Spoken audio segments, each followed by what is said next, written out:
नमस्कार। ओम नमः शिवाय। आज हम वर्णन करेंगे अष्टम ज्योतिर्लिंग त्र्यंबकेश्वर ज्योतिर्लिंग के बारे में।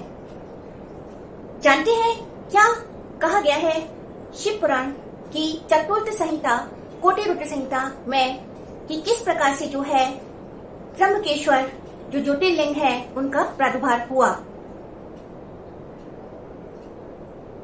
आरंभ करते हैं। हम यह भी जानेंगे आज के इस वीडियो से कि किस प्रकार से जो परोपकारी गौतम ऋषि हुए सप्त ऋषियों में से, उन्होंने किस प्रकार से गोदावरी नदी को भी उस स्थान पर स्थापित किया। यह कहा गया है कि ख्याति प्राप्त गौतम नाम के ऋषि दक्षिण दिशा की ओर ब्रह्मागिरी पर्वत पर रहा करते थे, स्थान पर रहा करते थे। एक बार 100 वर्षों के लिए वहां पर अकाल पड़ा और हर जगह सूखा व्याप्त हो गया। हर जगह सूखापन ही व्याप्त हो गया। सभी अकाल के कारण से दुखी थे वहां के निवासी और पशु पक्षी भी। वहां के सभी पशु पक्षी वनचर उस स्थान को छोड़कर वहां से दसों दिशाओं की तरफ प्रस्थान कर जाते हैं। तब जो सप्त ऋषियों में से यह गौतम ऋषि हैं, वह 6 महीनों के लिए तप करते हैं और वह जल के देव वरुण देवता की 6 महीनों के लिए कठोर तपस्या करते हैं। वरुण देव प्रसन्न होते हैं और गौतम ऋषि से वर प्राप्त करने के लिए कहते हैं। तब गौतम ऋषि ने वहां पर वर्षा होने के लिए वर मांगा। तब वरुण देव कहते हैं कि यह देवताओं के विरुद्ध कार्य है और इसलिए वह वर्षा न कर गौतम ऋषि को अक्षय जल का वरदान देते हैं। वह गौतम ऋषि से कहते हैं कि वह पृथ्वी पर एक गड्ढा बनाए। तब जाकर जो गौतम ऋषि हैं वह पृथ्वी में अपने एक हाथ के लगभग गड्ढा करते हैं और वहां जो गड्ढा गौतम ऋषि के द्वारा बनाया गया है उसमें वरुण देव अक्षय जल वहां भरते हैं, प्रदान करते हैं। वह गड्ढा अक्षय जल से भर जाता है और वरुण देव यह कहते हैं कि यह जल, अक्षय का अर्थ होता है जो जिसका क्षय ना हो, और वरुण देव गौतम ऋषि को यह वर देते हैं कि यह जो जल है वह अक्षय है और यह इसका कभी भी नाश नहीं हो सकता है। और वह वहां से वर देकर प्रस्थान कर जाते हैं। इसके पश्चात जो है गौतम ऋषि, क्योंकि वह परोपकारी ऋषि हैं, लोगों का उद्धार करना और उनमें करुणा और दया व्याप्त है, इस कारण से वह उस स्थान के चारों तरफ धन, धान और जौ आदि की फसलें बोते हैं और वहां के जल से वह वहां पर अनेक फलों के वृक्ष भी लगाते हैं, जिससे कि वह स्थान हरा भरा हो जाता है और पशु पक्षी भी वहां पर आने लगते हैं। जैसे ही अन्य ब्राह्मणों को, ऋषियों को और सभी को जैसे ही यह पता चलता है कि यहाँ पर वर्षा ना होते हुए भी यहाँ पर खुशहाली व्याप्त है, तब वहां उस स्थान पर ऋषि मुनि और अन्य लोग वहां पर अपने बाल बच्चों के साथ में और अपनी भार्याओं के साथ में वहां उस स्थान पर रहने लगते हैं। इस प्रकार से जो है गौतम ऋषि और उनकी पत्नी अहिल्या द्वारा वह अक्षय जल के द्वारा सभी का परोपकार होता है। परंतु वहां जो कुछ ब्राह्मण पत्नियां हैं, एक बार वह उस जल को लेके अहिल्या पर नाराज होती हैं और घर जाकर अपनी पतियों को उकसाते हुए कहती हैं कि वह कैसे भी उस जल पर उनका अधिकार हो और जो गौतम ऋषि और उनकी पत्नी अहिल्या हैं वह इस स्थान को कैसे भी छोड़कर जाएं। वह ब्राह्मण पत्नियां अपनी पतियों द्वारा उनका अनिष्ट करने की इच्छा से अपने पतियों को उकसाती हैं। तब जाकर जो सभी ब्राह्मण हैं वह गणेश जी की आराधना करते हैं और गणेश जी प्रसन्न होने पर जब वहां पर प्रकट होते हैं और उन लोगों से और उन सभी से जब वर प्राप्त करने को कहते हैं, तब वह सभी ब्राह्मण और ऋषि ऐसा कहते हैं कि वह कुछ ऐसा करें जिससे कि जो गौतम ऋषि हैं वह उस स्थान को छोड़कर अन्यत्र कहीं चले जाएं। यह बात सुनकर गणेश जी को आश्चर्य होता है और वह उन्हें समझाते हुए कहते हैं कि गौतम ऋषि ने उनके ऊपर परोपकार किया है और जिसने परोपकार किया हो उसके प्रति इस प्रकार का व्यवहार रखना उचित नहीं है। और वह कहते हैं कि वह अपनी स्त्रियों द्वारा मोहित है और ऐसा अनिष्ट करने की इच्छा कर रहे हैं जो कि उन्हीं के लिए ही हानिकारक होगी। और वह कहते हैं कि वह उनसे एक बार सोचने के लिए कहते हैं कि वह ऐसा ना करे और वह कोई अन्य वर मांगे। परंतु जैसा कहा जाता है कि विपरीत काले बुद्धि विनाशी, तो उसी प्रकार से क्योंकि उन सभी ऋषि और ब्राह्मणों के मन में घृणा व्याप्त थी, वह अनिष्ट करने की इच्छा से वह गणेश जी से वही वर प्राप्त करने के लिए इच्छा प्रकट करते हैं। तब गणेश जी उनसे कहते हैं कि ठीक है, आगे जैसा होगा वैसा प्रभु की इच्छा। परंतु वह कहते हैं कि ऐसा करने से गौतम ऋषि के द्वारा ही फिर से परोपकार ही प्राप्त होगा, क्योंकि जिसकी मनसा परोपकार करने की होती है वह सबका उद्धार ही करता है। और गणेश जी उन सभी को वह वर देते हुए वहां से अंतर्धान हो जाते हैं। उसके पश्चात गणेश जी एक गाय का रूप धारण करते हैं और वह उस अक्षय जल के आसपास जहां पर अनाज है, जौ और धान की फसलें हैं, वहां पर वह अपना धान चढ़ने लगती है। वह गाय अत्यंत ही दुर्बल है और उस दुर्बल गाय को देखकर गौतम ऋषि वहां से जा रहे होते हैं और उनके अंदर उसे देखकर करुणा दया आ जाती है। वह अपने हाथ से लेकर उसे धान और जौ खिलाने लगते हैं, लेकिन जैसे ही वह गाय, दुर्बल गाय, उस धान और जौ को चरने लगती है, स्पर्श ही करती है, तभी वह जमीन पर गिर जाती है और मृत्यु की भेंट चढ़ जाती है। यह सभी जो है वहां की स्त्री पुरुष देख रहे होते हैं और वह वहां पर आकर गौतम ऋषि को कहने लगते हैं कि यह उन्होंने क्या कर दिया, यह गाय उन्हीं के द्वारा मारी गई है और उन्हें गौ हत्या का पाप लग गया है। वह उन्हें डांटने फटकारने लगते हैं, अपशब्द कहते हैं और उनके ऊपर पत्थर भी बरसाने लगते हैं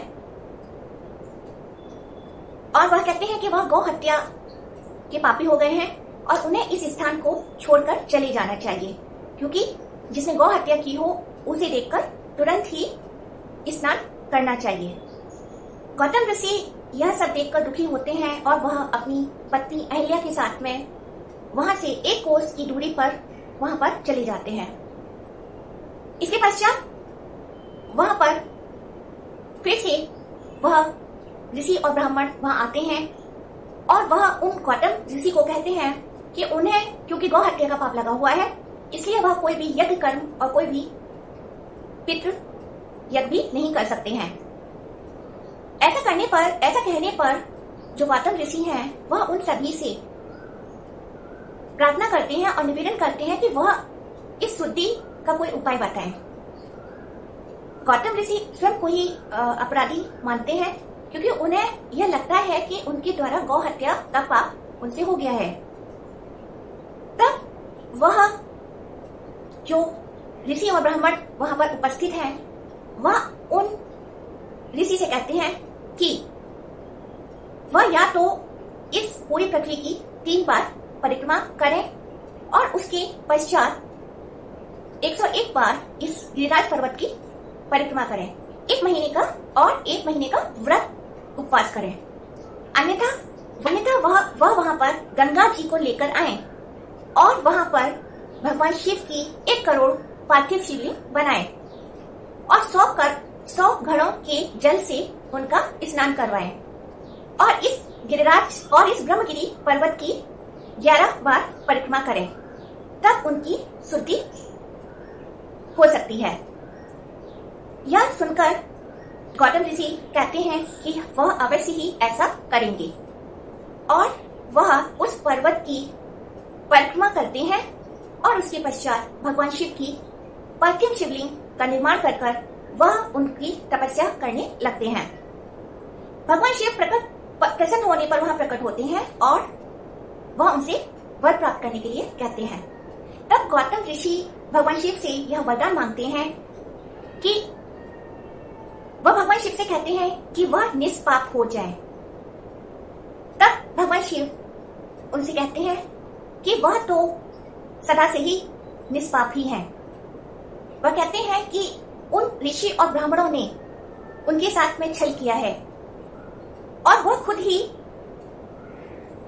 पापी हैं। तब गौतम ऋषि कहते हैं कि उन्होंने किसी भी अनिष्ट के साथ में उनसे ऐसा बर्ताव किया हो, लेकिन उनके ऐसा करने से ही उन्हें आज भगवान शिव के दर्शन हो पा रहे हैं। इसलिए वह कहते हैं कि वह अत्यंत ही प्रसन्न है। वह कहते हैं कि यदि उन्होंने उनके साथ में ऐसा दुर्व्यवहार नहीं किया होता, यदि उन्होंने ऐसा नहीं किया होता, तो आज उन्हें भगवान शिव के दर्शन नहीं हो पाते। इसे वह अच्छा ही लेते हैं और उनके मन में कोई भी ऋषि और मुनियों या ब्राह्मणों के लिए कोई भी अपने अंदर देश भाव उत्पन्न नहीं होता है। तब आज यह सब देखकर भगवान शिव और भी प्रसन्न होते हैं और वह उनसे कहते हैं कि वह कोई भी वरदान प्राप्त करें। तब जो गौतम ऋषि है वह भगवान शिव से कहते हैं कि यदि वह प्रसन्न है तो वह उन्हें गंगा जी प्रदान करें। तब भगवान शिव अपने पास से जल लेते हैं और उसमें वह जल भी मिलाते हैं, गंगा जल, जो उन्हें विवाह के समय ब्रह्मा जी से मिला था, और उस जल को वह गौतम ऋषि को दे देते हैं, जिससे कि गंगा जी एक स्त्री के रूप में वहां पर उपस्थित होती हैं। तब गौतम ऋषि उन गंगा जी से नमस्कार करते हुए यह प्रार्थना करते हैं कि हे गंगे, निष्पाप गंगे, मुझे निष्पाप करिए और सदा के लिए यहाँ पर स्थित रहिए। और भगवान शिव भी गंगा जी से यह कहते हैं, भगवान शिव गंगा जी से कहते हैं कि हे गंगे, वापस न जाकर वैवस्वत मनु के 28वें कलयुग तक यहाँ पर रहो। भगवान शिव गंगा जी से कहते हैं। तब गंगा जी कहती हैं कि यदि उनका महात्म्य सभी नदियों से श्रेष्ठ हो और भगवान शिव अंबिका सहित और गणों सहित यहाँ पर स्थित रहें, तब ही वहां पर उनका प्राकट्य होगा। यह सुनकर भगवान शिव प्रसन्न होते हैं और उनसे यह वर देते उन्हें यह कहते हैं कि ऐसा ही होगा। और इसके पश्चात वहां पर सभी देवता भी वहां पर आ जाते हैं और सभी देव प्रसन्न होते हुए भगवान शिव से वहां स्थित होने के लिए प्रार्थना करते हैं और गंगा जी से भी कहते हैं कि वह यहाँ पर सदा के लिए और यहाँ के मृत्यु लोक के निवासियों की परोपकार करने के लिए यहाँ पर स्थित रहे। तब गंगा जी उन सभी देवताओं से कहती हैं कि वह स्वयं भी इस परोपकार में शामिल हों। यदि वह उन्हें श्रेष्ठ मानते हैं तब वह सभी देव उनकी सिद्धता को सिद्ध करें। यह सुनकर सभी देव कहते हैं कि जब बृहस्पति सिंह राशि पर स्थित होंगे तब सभी देवता यहाँ पर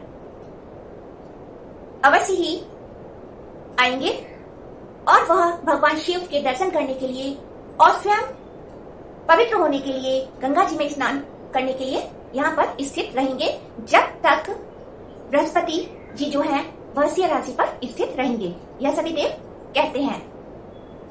तब यह कहा गया है कि गंगा जी वहां पर उस स्थान पर गौतमी या गोदावरी नदी के रूप में वहां पर उनका प्राकट्य होता है और भगवान शिव वहां ज्योतिर्लिंग जिन्हें त्र्यंबकम या त्र्यंबकेश्वर नामक ज्योतिर्लिंग के रूप में वहां पर सदा के लिए स्थित होते हैं। तो यह एक बहुत ही महत्वपूर्ण वर्णन हमें मिलता है कि किस प्रकार से त्र्यंबकेश्वर ज्योतिर्लिंग और गंगा जी, गोदावरी और गौतमी भी जिन्हें कहा गया है का प्राकट्य होता है। यह स्थान आज के समय में महाराष्ट्र में नासिक के समीप है और इस प्रकार से जो है गौतम ऋषि अपनी तपस्या के द्वारा फिर से जो है सभी का कल्याण करते हैं, परोपकार करते हैं और इसीलिए यह कहा भी गया है कि एक परोपकारी व्यक्ति सभी का परोपकार ही करता है। साधु हमेशा साधु के ही गुण रखता है और जो असाधु हैं वह असाधु के ही उनमें गुण विद्यमान होते हैं, क्योंकि जिनके साथ में गौतम ऋषि ने परोपकार किया उन्होंने ही उनके अनिष्ट की इच्छा से उनके अहित करने के लिए उन्हें उस स्थान से बाहर किया, परंतु फिर भी उन गौतम ऋषि ने उनका परोपकार ही किया और कोई भी उनके लिए अनिष्ट नहीं किया। इसलिए इस ज्योतिर्लिंग का महात्म्य यह कहा गया है और गोदावरी नदी के लिए भी कहा गया है कि यह अत्यंत ही पापनाशक है। जो भी इन ज्योतिर्लिंग के दर्शन करता है उनके पाप नष्ट होते हैं, वह उत्तम मोक्ष को भी प्राप्त कराता है। तो यहाँ पर हम समाप्त करते हैं अष्टम ज्योतिर्लिंग की कथा का और फिर हम अगली नई वीडियो में वर्णन करेंगे 90 ज्योतिर्लिंग वैद्यनाथ जी के बारे में। नमस्कार, ओम नमः।